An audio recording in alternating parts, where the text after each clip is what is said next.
Reverend Leslie Massafus, and I welcome you to One Heart, One Mind Center for Spiritual Living. We have a guest speaker today, and I'm sure she's not a stranger to any of you, for she's one of our licensed practitioners.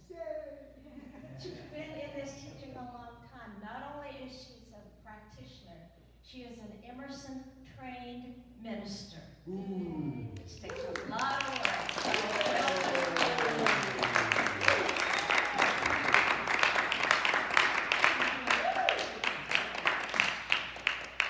Okay, can you hear me? Yes. Yeah. I can't hear you. Turn on your mic. It is on. I heard. We hear. Okay. Okay. Hi, everybody. It's so nice to be on this side of your smiles. It's great to see you today. And all month long, we've been talking about how to live a spiritual life. Today, Michelle asked me to talk about how do you live from your heart, which is a component of the spiritual life.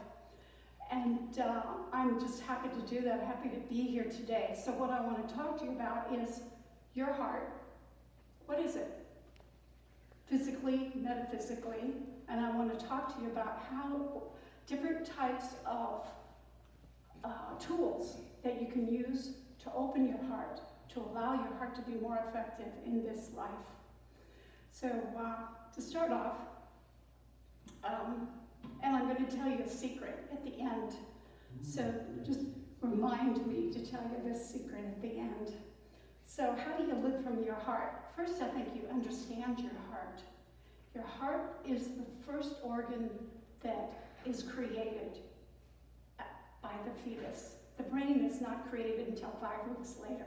It's the heart that is created. And the heart actually is 500 to 1,000 times stronger electrically than the brain. The heart, the cardiac muscles, create an electromagnetic force that comes out from your body and goes out into the universe, all around you. You are this, oops, what happened? This is a force, electromagnetic force, that is emanating from you, and your forces are coming toward me, and they come together in a mesh of electromagnetic soup. And I've talked before to other groups about that quantum field that we live in, this quantum consciousness, this electromagnetic field that we live in, and that's part of it. The heart creates that. The heart is also, in Hinduism, there are 3 chakras above the heart, there are 3 chakras below the heart. It brings those chakras together, and the heart is known as the communicator. And in science, we know that if you are threatened, the heart is the first one to send a signal to the brain, get me out of here, fight or flight, send out the hormone adrenaline. Now the opposite happens if you are calm or having fun or being silly or witty, laughing, saying nice things about people, enjoying yourself. The heart sends to the brain a signal that says, send out the good stuff, DHEA, which is kind of like the father or mother of all hormones. It helps you heal, and it keeps you young. So, people say laughter is the best medicine. It's true in science. It produces that good hormone for you. So the hormones are released. Now we say, metaphysically, what is my heart? Well, there are many, many ideas about the heart, but most people say the heart is the center of my emotional body. The heart is my God consciousness, my Christ consciousness, my Buddha consciousness. That's where my emotions are, in the heart. And I was in Mexico and I got this beautiful heart. This heart is a heart with wings, and I think of it as my divine heart. I just love it. I had a picture, but it didn't come out today. The thing is, our hearts are an important part, and I'll go on and tell you, it's an important part when we do treatment. So let me just mention that in my home, on the wall in my living room, I bought this big papyrus. I don't know if you know, papyrus is kind of the material that came before paper. And it's a painting that I got in Cairo several years ago, and it's called Weighing the Heart. Now, in ancient Egyptian beliefs, Anubis would take you by the hand and walk you into the afterlife, but first had to weigh your heart. And the Egyptians would embalm the dead. They would embalm the heart as well. So the person took the heart with them, so the heart could be weighed. Because if your heart would be put on a scale, and if it was heavier than a feather, too bad. You didn't get into heaven, which was called the afterlife with the gods. So you had to be lighthearted. You had to have good acts in this lifetime. And that's what I want to further talk to you about, is how do you live from that heart? How do you get that light heart? How do you get into the Egyptian afterlife with a happy heart? And part of that is good acts, kind words, forgiveness, gratitude. Now, this last, when was it, about 3 months ago, I went to my high school reunion, and this woman came up to me, and I hadn't seen her in years. I had been to a couple reunions, but I hadn't seen her. Her name was Kathleen, and she came up to me, and she said, "Oh, Maurene, I just have to tell you, you made a difference in my life." I was like, what? I mean, this is 50 years later, right?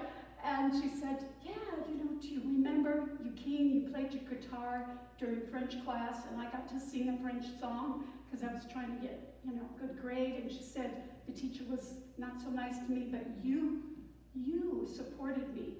You gave me words of encouragement. It was like, wow, thank you. I feel so humble. I didn't remember this, and I was just so grateful for her saying that. People do remember the good acts that we do, and it's so important for us to reach out and connect, because we're already in that web. We have to realize we're already one, and people know our hearts. They know from a distance. My younger brother, I wasn't going to mention this, but my younger brother used to have this wonderful dog that he loved dearly. His name was Butch, and he loved the dog. And what happened was, he used to say when he was single, the dog was a chick magnet. And I said, the dog is not the chick magnet, it's you, because you love that dog so much. You're wearing your heart on your sleeve. Everybody sees what big-hearted person you are, how kind and loving because of that dog. So, acts of kindness. We speak words of compassion, because in religious science, we know that as you speak, you're sending out a wave. John 1 says, in the beginning was the Word was with God, the Word was God. You are God creating when you speak your word for good. So you speak good words, kind words. And I have to joke about this, but it's true. The Morgan McGregor and Rosalinda Hannigan method, which is everybody you meet, hi, how are you? It's like validating that person. What's your name? And underneath all that is, I honor the light in you. I honor the love that you are. Thanks. Last year, Rosie's not here today, but it was Rosie's idea to put these great big gallon bags together. And I got everybody to donate like soap, toothpaste, toothbrushes. I got water bottles. I put little affirmative prayers in each one, and a dollar bill in each one. And sometimes we had granola bars and some, whatever we could scrounge up and put together. Well, one day, and I had given out most of mine. As I stopped, I would see people that were homeless or wanted a donation. I would give them a bag. And many of you helped doing that. Thank you. Well, one day I was coming back from shopping and I was getting off the 78 close to my house, and I pulled out of the lane, and here was a guy, and I thought, I'll give my last one away. So I pulled it from the back seat, I handed it to him. Robert, I don't think you were in the car with me. I handed it to him, and he looked at it, and it was like Christmas. And he looked at, oh, there's a water bottle, there's some socks, there's a granola bar.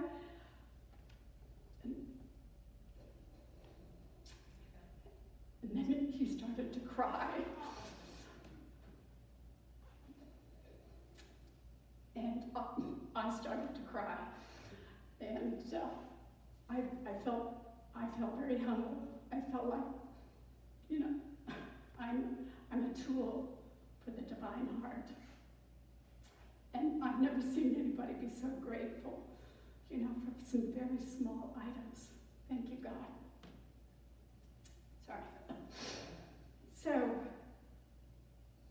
how do we unlock the heart? I know some people say to me, well, I have a damaged heart, I'm hurt, I have a broken heart. I'm not going to step out there, I'm not going to say hi to people, I don't want to say hi to people. And I remind me of what Emerson said, Ralph Waldo. He said, there's a crack in everything that God has made. And what that means, if God made it, it's perfect. And get rid of your judgment. It may look like a crack, but that person is perfect in who and what they are. And yes, maybe their heart is not quite ready to step out there again, but it's perfect. It's perfect for them.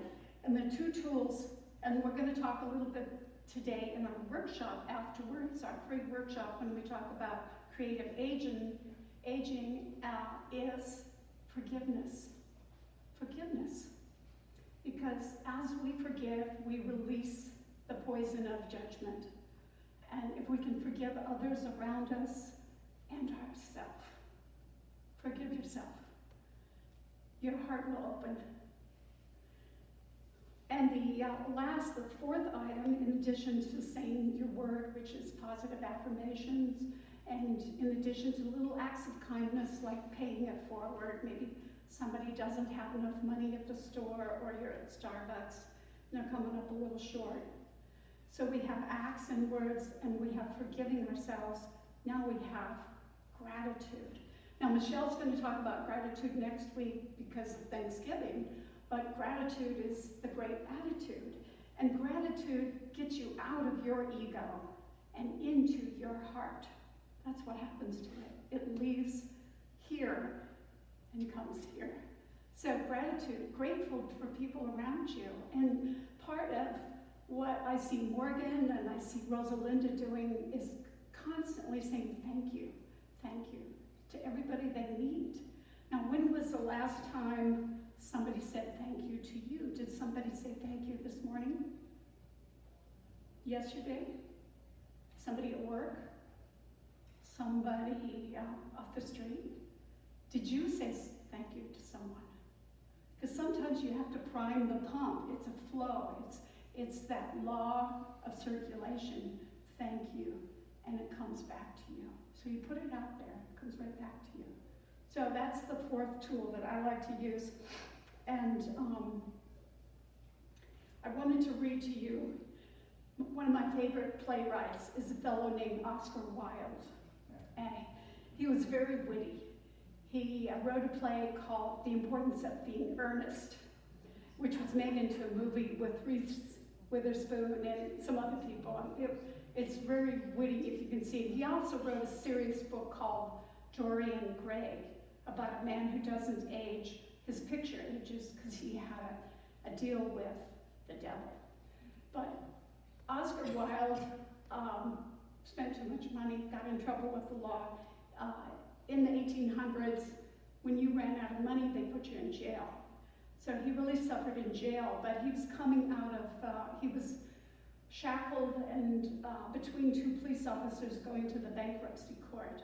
And a friend of his, as he walked by, and here he is with his head bent down, a friend tipped his hat to him. And he said,